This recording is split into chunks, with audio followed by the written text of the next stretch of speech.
तो सभी बच्चों को एक बार फिर से नमस्कार। आज की वीडियो में हम चर्चा करने वाले हैं आपके उत्तराखंड में जो बच्चों के साथ भेदभाव हो रहा है, खासकर इंजीनियरिंग स्टूडेंट के साथ, वो भेदभाव किस प्रकार का हो रहा है। आप देखते होंगे हर प्रकार की, चाहे उत्तराखंड पीसीएस की परीक्षा हो, इवन आप समझ लीजिए जो आपके सेंट्रल लेवल की जॉब है उसमें भी आईएएस तक की जो जॉब होती है उनके हर साल एग्ज़ाम कंडक्ट हो जाते हैं। लेकिन हमारा उत्तराखंड स्टेट ऐसा है जहाँ पे 10-10 साल हो जाते हैं एक एग्ज़ाम को निकाले हुए, एक वैकेंसी को निकाले हुए। इतने सारे इंजीनियरिंग कॉलेज है, इतने सारे आईटीआई कॉलेजेस हैं और इतने सारे पॉलिटेक्निक कॉलेजेस हैं। ये सभी ब्रांच की बात कर रहा हूँ मैं, और सभी लेवल के लिए बात कर रहा हूँ जो भी टेक्निकल फील्ड से बिलोंग करते हैं, चाहे आईटीआई हो, चाहे डिप्लोमा हो, चाहे आपके पास बीटेक हो। तो वो सब डिपेंड है आपके पास दूसरे स्टेट पे या सेंट्रल गवर्नमेंट के। आप देख लीजिए जितने भी आपके क्या बोलते हैं दूसरे स्टेट, पंजाब में देखिए, पंजाब में भी 2500 वैकेंसी निकली है आईटीआई की 2500। मतलब उत्तराखंड में इसकी आधी भी निकल जाए तो यार देख लो, सब बच्चों को जॉब मिल जाए, मैक्सिमम बच्चों को। ठीक है, अभी लास्ट टाइम 1000 पोस्टें निकली थी जूनियर इंजीनियर की। यहाँ पे बता दो कौन सा निगम है जो, वहां पे भी तो निगम है, वो भी निगम ही है, वो भी ऊर्जा विभाग मध्य प्रदेश में निकली थी अभी। ठीक है, राजस्थान में निकली हुई है। ठीक है, तो यानी कि हर स्टेट में मैक्सिमम, मैं तो नोटिफिकेशन लेता रहता हूँ, हर स्टेट में निकल ली, लेकिन उत्तराखंड में ही नहीं। उत्तराखंड में ही सो रहे हैं लोग। ठीक है, अब एक सवाल है मेरा सरकार से कि आप लोगों ने जो वैकेंसी निकाली थी 2016 में, एक उदाहरण ले लेता हूँ, ऊर्जा विभाग में 2016 में आई थी वैकेंसी, आज 2025 चल रहा है, लगभग 9 साल होने को है। तो यानी कि जो बच्चा उस दौरान फॉर्म भरा होगा और जो निकल गया होगा उसकी तो ठीक है भाई, उसकी तो लाइफ सेटल हो। लेकिन जो उसके बाद बच्चे पास आउट हुए, क्या उनके लिए ऐसी कोई योजना है नहीं कि वो इनकी इच्छा अनुसार जॉब उन्हें उत्तराखंड में मिल सके, या दूसरे स्टेट पे ही डिपेंड करेंगे वो।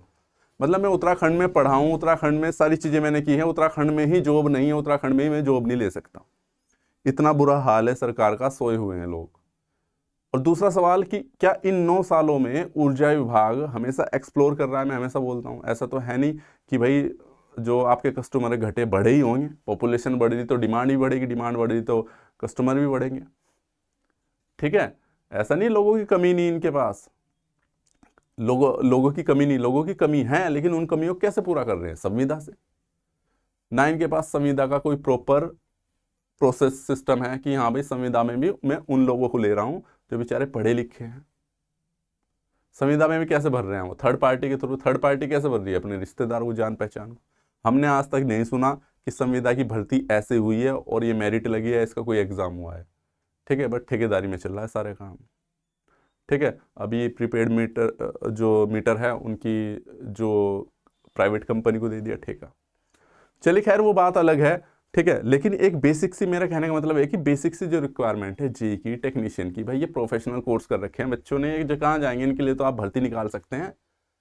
ठीक है, जो आपने वैकेंसी फ्रीज कर रखी है उनको तो आप अनफ्रीज करके निकाल सकते हैं।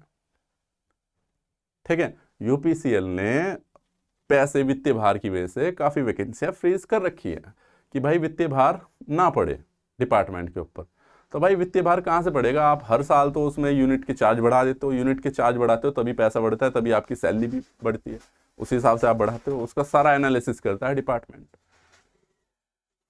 ठीक है, और एक ही तो डिपार्टमेंट आपका वित्तीय भार में हो सकता है। चलो मान लो रिकवरी करनी है यूपीसीएल की, लेकिन बाकी की तो पब्लिक डीलिंग नहीं होती ना, बाकी का तो सब एक दूसरे से खरीदते हैं इलेक्ट्रिसिटी। तो वहां पर तो आप जो आपका यूजेविनल है, पिटकुल, एटलीस्ट यहाँ तो निकाल सकते। मतलब ये मैं बता रहा हूँ कि ऐसा नहीं कि उसमें निकलनी चाहिए, होनी तो सब में चाहिए भाई आपके पास। ठीक है, लेकिन ये सब किससे कर रहे हैं? ठेकेदारी से काम चल रहा है, बस सस्ते मिल जा रहे हैं वो 15-20 हज़ार में। वही अब इंजीनियर है, वही 70-80 हज़ार रुपये सैलरी देनी पड़ी थी। ठीक है, लेकिन लाइफ तो उनकी भी सेटल नहीं है ना, जो बेचारे 15-20 में काम कर रहे हैं। हमारे कहने का मतलब सिंपल सा है, जो बच्चा डिजर्व करता है उसको नौकरी दीजिए, कम से कम आप अपॉर्चुनिटी तो क्रिएट कीजिए। जब आप अपॉर्चुनिटी क्रिएट नहीं करेंगे, ठीक है, तो बच्चा तो आक्रोशित होगा ही। मैं एक बार फिर दोहराना चाहूंगा कि आप हर साल पीसीएस के एग्जाम करा सकते हैं, तो इंजीनियरिंग के एग्जाम क्यों नहीं करा सकते आप? मेरी एक छोटी सी सरकार से डिमांड है, जो भी बच्चा जैसे भी करके मुख्यमंत्री साहब को ये वीडियो ज़रूर भेज दीजिएगा। हालांकि मुझे लगता नहीं उन पर कोई ख़ास असर होगा, सुन के हमारी आवाज़ इतनी बुलंद है नहीं, क्योंकि स्टूडेंट इतना ज़्यादा यहाँ पे उत्तराखंड में कोई वो करता ही नहीं है ना, कि भाई अपनी आवाज़ रख सके, बस आराम गैराम होते रहते हैं। लेकिन मैं इतनी बात बोलना चाहूँगा कि भाई जैसे आपके पास हर साल बच्चे पास आउट होते हैं, कम से कम आपकी जितनी भी वैकेंसियाँ हों, एक बच्चे को ये रोल, ये तो उसके अंदर उम्मीद रहेगी, चलो यार मेरा इस साल सिलेक्शन नहीं हुआ, अगले साल होगा, उसे 10 साल का वेट तो नहीं करना पड़ेगा। इससे अच्छा तो मेरे को ये पीसीएस वगैरह और आईएएस की नौकरियां अच्छी लगती है कि इनमें कम से कम इस साल नहीं हुआ अगले साल ट्राई करूंगा, इस बार नहीं हुआ अगले साल ट्राई करूंगा। लेकिन उनकी तो बदकिस्मती है कि उन्होंने इंजीनियरिंग कर ली। इसलिए तो कह रहा हूँ मैं कि इंजीनियरिंग फील्ड से जो बच्चे बिलोंग करते हैं उनके साथ बहुत बड़ा खिलवाड़ हो रहा है यहाँ उत्तराखंड में। तो आप 50 पोस्ट निकालो हर साल, जितनी ज़रूरत है उतनी निकालो। तो जो बच्चा एक साल मेहनत कर रहा है वो अगले साल और एफर्ट के साथ मेहनत करेगा। लेकिन उस बच्चे के अंदर इतनी हिम्मत नहीं है कि भाई वो 10 साल मेहनत कर ले यार। 10 साल तक वो अपना करियर बनाएगा या अपनी ज़िंदगी वेस्ट करेगा, ये बताओ। 10 साल तक कौन लगाता है अपना करियर बनाने में कि मैं 10 साल दे रहा हूँ, वो भी एक जेईई की नौकरी पाने के लिए।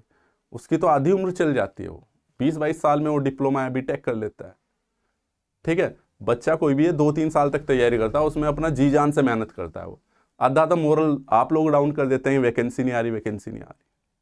तो मेरा सरकार से एक अनुरोध है कि जो इंजीनियरिंग का एग्ज़ाम है, चाहे वो आईटीआई लेवल का हो, जेई लेवल का हो, और आपका बीटेक लेवल का, किसी का भी हो। बीटेक में भी आप देख सकते हो जितने भी पॉलिटेक्निक कॉलेज है, इनमें भी संविदा पे रख रखे लोग, है ना, 11-11 महीने के कॉन्ट्रैक्ट पे। वैकेंसी तो हैं, ठीक है, लेकिन बस ऐसे ही काम चल रहा है रख के। अरे भाई निकालिए, किसी को तो परमानेंट जॉब मिले। जो ऐसा थोड़ी कि आप पैसे दे के रखोगे, तो जो डिजर्व करता होगा उसको जॉब मिलेगी। तो कहने का मतलब बच्चों के हित में ध्यान में रखते हुए कि एक आपके पास आयोग है, 2-2 आयोग आपने बना रखे, यूपीएससी, यूके ट्रिपल एससी।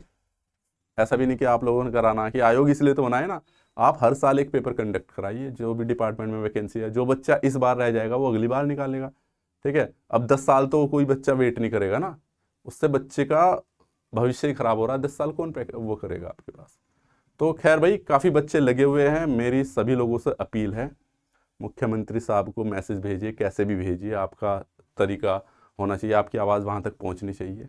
मैं हमेशा बोलता हूँ, राजनीति हमारी हमेशा परसेप्शन पे चलती है, फैक्ट वैक्ट से कोई लेना देना नहीं होता है। ठीक है, फैक्ट वहीं पे काम आते हैं जब ये कहीं वैसे डिबेट हो रही हो या फिर कोर्ट कचहरी में ही। ठीक है, बाकी तो राजनीति इसी चीज़ पे चलती रहती है। जब तक आप लोग ही ऐसा माहौल क्रिएट नहीं करोगे कि हाँ मुख्यमंत्री जी आप हमारी बात ही नहीं सुन रहे भाई, वैकेंसी नहीं निकाल रहे, तब तक उन पर कोई फ़र्क भी नहीं पड़ने वाला। और राजनीति चीज़ ही ऐसी होती है। ठीक है, तो ये एक एप्लीकेशन है, बच्चे ने भेजी है एक, और ये काफ़ी मेहनत कर रहे हैं भाई बच्चे, आप लोग काफ़ी बच्चे लगे हुए हैं, और उम्मीद करता हूँ शायद वैकेंसी आ भी जाए आपके पास। ठीक है, लेकिन उत्तराखंड सरकार है, मुझे थोड़ा सा, जहाँ तक मैं काफ़ी टाइम से देखता आ रहा हूँ, ज़्यादातर तब ज़्यादा निकालते हैं जब आपके चुनाव आने वाले होते हैं। अब देखें अगला चुनाव कब है ना। तो लेकिन मेरा मानना है कि ऐसा भी नहीं कि तभी आएगी, अगर आप थोड़ा सा सपोर्ट करोगे और थोड़ा प्रेशर बनाओगे तो डेफिनेटली आएगी भी। ठीक है, तो ये वैकेंसियाँ हैं, इन पे मैं चर्चा पहले वीडियो में कर चुका हूँ भाई। इन्होंने सारा मैटर लिख रखा, 8 साल से लंबित है इतने ऊर्जा विभाग में। ठीक है भाई, ये आरटीआई भी लगा रखी है इन बच्चों ने। ठीक है, और ये मैटर जो है मैं भेज दूंगा टेलीग्राम चैनल में, नीचे टेलीग्राम चैनल दिया हुआ है, उसके लिंक पे आपको ये मिल जाएगा। ठीक है, सभी इस मैटर को मुख्यमंत्री जी तक पहुंचाइए और पता चलेगा आपको। ठीक है, इन्होंने देखो सारा यूजेविनल का भी लिख रखा है कि सीधी भर्ती का 60% इतना है। ठीक है, सीधी भर्ती का 100% इतना है, कितने प्रतिशत का प्रमोशन होना और कितनी सीधी भर्ती होनी है, 86 होनी है और 21 का वो होना। बच्चों ने हर लेवल पे मेहनत कर रखी है, बट निकालने की नीयत नहीं है। निकालने का ना कारण क्या है भाई, कि इन पे वित्तीय भार बढ़ जाएगा भाई। ठीक है, इन्होंने लिख रखा टेक्नीशियन इलेक्ट्रिकल की, तो मैंने पहले बता रखा लगभग 1100 के आसपास पोस्टें TG2 की थी, यानी कि जो टेक्नीशियन ITI की थी, और लगभग 200 समथिंग के आसपास जेई की पोस्टें थी। ठीक है, तो ये तो खैर पुरानी वो है कटिंग, ये आपका वो है जो वित्तीय भार का इन्होंने वो कॉन्सेप्ट दे रखा 7वें वेतन आयोग के थ्रू। लेकिन खैर इससे आप लोगों को क्या लेना देना, ये तो खैर ऊर्जा विभाग का मैटर है। मेरा मानना ये है कि भाई जितनी भी वैकेंसियाँ हैं बच्चों के हित में ध्यान में रखते हुए, देखो मैं ये नहीं कह रहा कि सभी बच्चों को नौकरी मिल जाएगी इसमें, आप जितनी पोस्टें निकालोगे, लेकिन यार एक उम्मीद रहती है बच्चों की, हाँ यार एग्ज़ाम आ रहा है, मैं इस एग्ज़ाम को ज़रूर निकाल लूँगा। एटलीस्ट उस बच्चे को तो उम्मीद रहती है जो मेहनत कर रहा है, जो दिन रात मेहनत कर रहा है, उसे तो उम्मीद रहेगी ना। और वो जो मेहनत करता है उसके सामने अपॉर्चुनिटी भी होनी चाहिए। अब वो मेहनत इसलिए तो नहीं कर रहा कि भाई मैं ठेकेदार के अंडर जाके 15,000 की नौकरी करूँ।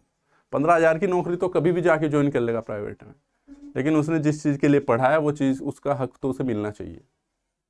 ठीक है, तो ये मेरी सभी आप लोगों से अपील है, तो ज़रूर इस वीडियो को ज़रूर मुख्यमंत्री जी से तक पहुंचाइएगा। मेरी एक ही अपील है कि कम से कम आप ऐसा सिस्टम बनाइए कि हर साल इंजीनियरिंग में, चाहे वो ITI हो, डिप्लोमा हो, बीटेक हो, उनके लिए एक एग्ज़ाम हो, और हर साल वो आप कैसे रखिएगा, वो आपको पता होगा, परफॉर्मा बन जाएगा तो बच्चा उस हिसाब से तैयारी की करेगा, उस हिसाब से आयोग वाले ज़्यादा बेटर समझते होंगे। ठीक है, सिलेबस आपको पता ही है, सारी चीज़ें उनको पता ही है, किस फील्ड से क्या लेना है क्या नहीं लेना है। लेकिन बच्चे के पास अगर मैं इस साल फेल हो जाऊँ तो अगले साल अपॉर्चुनिटी होनी चाहिए। जब PCS करा सकते हो आप हर साल, तो ये क्यों नहीं करा सकते? इंजीनियरिंग स्टूडेंट तो PCS के स्टूडेंट की संख्या में कमी है भाई। तो अगर आप इस तरह का वो रखते हो, भले ही आप 50 वैकेंसियाँ निकाल लें, तो एक बच्चे को उम्मीद तो रहेगी।